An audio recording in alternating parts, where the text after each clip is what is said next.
going to talk about my most memorable clinical experience. As soon as I got to cheverus, I met a kid, and he seemed like he was going to be in the AT room a lot. He was always hanging out, always messing around with Katie, the head AT, Pat, the assistant AT. The student also knew Marissa because she was there 2 semesters ago. And I just got a feel for this kid. He was going to stick around a lot and be around us. So that was good because I was able to build a rapport with him. He was a star lineman. He got awards last year for last season. He's also the heavyweight champion in Maine for wrestling. He's a big dude. He's about 6'5", probably 280. Definitely, yeah, 280 pounds. And he's farmer strong. He's a wicked Mainer. Like, he spent 20 minutes talking to me one day about how he cooks up squirrels, and it's very in-depth. It's not just frying it up. Anyways, so the most memorable part of clinical will probably be we had a home game at cheverus. He was playing football. He was jumping to block a pass. He was on the D-line, and he came down, and I didn't see it.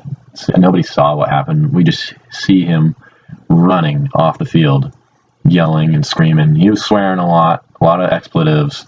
All I remember him saying is, "It's done. My ankle's done." And we're like, "Oh, okay." So he comes over. He throws his helmet at the bench, and his teammates are like going, "Whoa, wait!" And he's yelling at his teammates, and coach got involved. It was not a pleasant sight, and I was right in the middle of it, and there was no head AT, no assistant AT. The other 3 students weren't around. They were handling their own stuff. It was a very hectic time of the game, so it was my turn to do stuff. So whatever, I go, "What happened?" He tells me what happened. He landed on someone's foot, I guess, when he came down, and his ankle rolled in. So I'm like, okay, classic inversion ankle sprain. I'm just going to run through my little eval on him and tell him if he can play or not.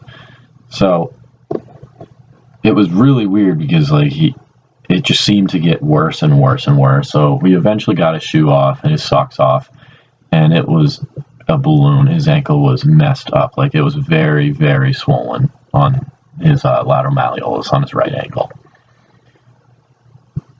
Definitely something going on there. So I tried to get in there and do a range of motion, and he wasn't having it. He was like, "It's done. It's done." I'm like, "Okay, well, I'm just trying to check it out. I want to see if you want to play. I'm sure you want to play." He made a big fuss about how he wanted to play for his guys. He didn't want to let them down, but I think deep down he didn't really want to play that much because of how bad it hurt. So it's nearing halftime. So I'm like, all right. I was like, so let's just ice right now. I got him a bag of ice, and I let him ice for a little bit. And when it became halftime, that's when I did my eval. So we went over to the end zone where the coaches and the whole team were talking over. We were off to the side not to disrupt, and I was running through it. He still didn't really want to move around that ankle or anything. So I was like, all right, fine. We're not going to do that. What do you want to do? Like, you either get to let me do my eval and see if you can play, or he's like, "I want to play now. I don't care." I was like, all right, well, fine. What do you want me to do? He's like, I don't know.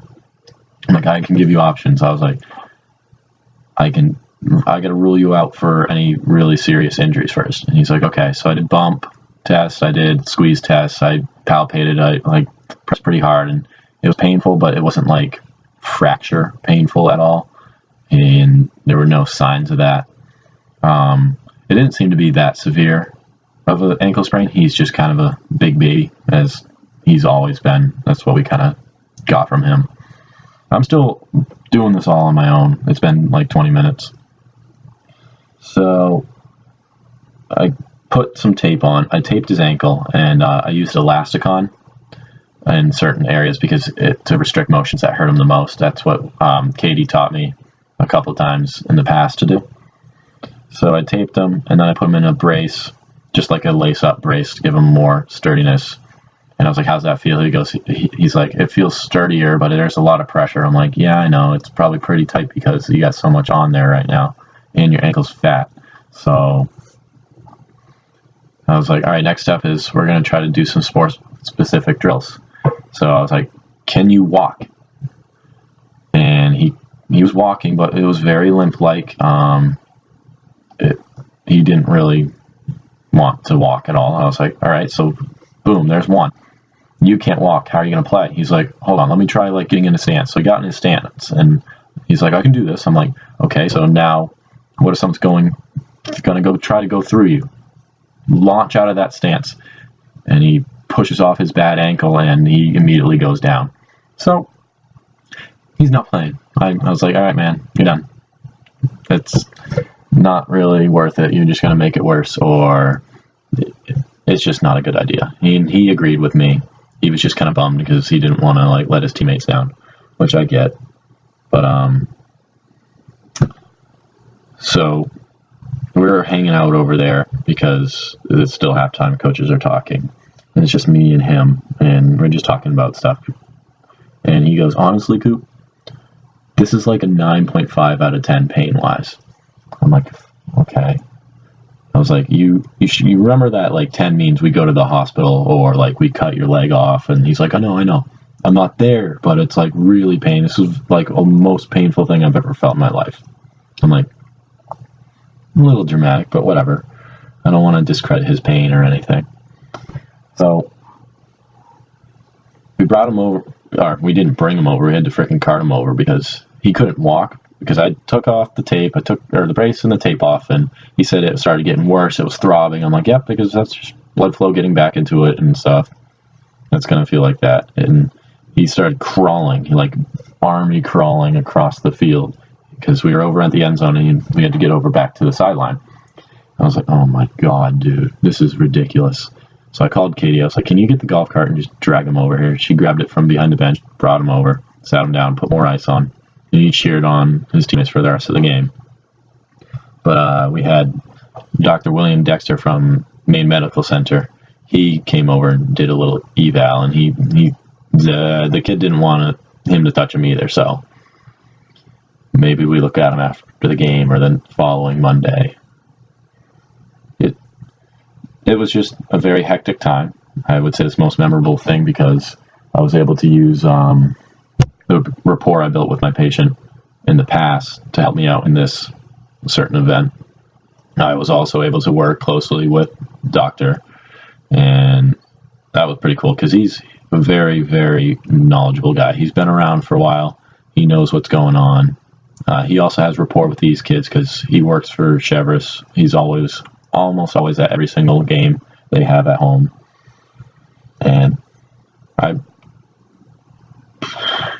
just feel like this whole scenario was me babysitting this kid. I had never really had to like do stuff on my own, especially at Cheverus when sometimes there's 6 of us that are all doing the same things, are capable of doing the same thing. But it was my turn to step up and do what I needed to do. And I was very confident with it, and I felt good coming out of it that I was able to do stuff on my own and make big decisions. So I call that a win for myself, and that was the most memorable clinical experience this year at Cheverus. There's a lot of other cool stuff that happened, but this is just something that was really cool. I thought it was very hectic, very high intensity, a lot of high stress, and yeah,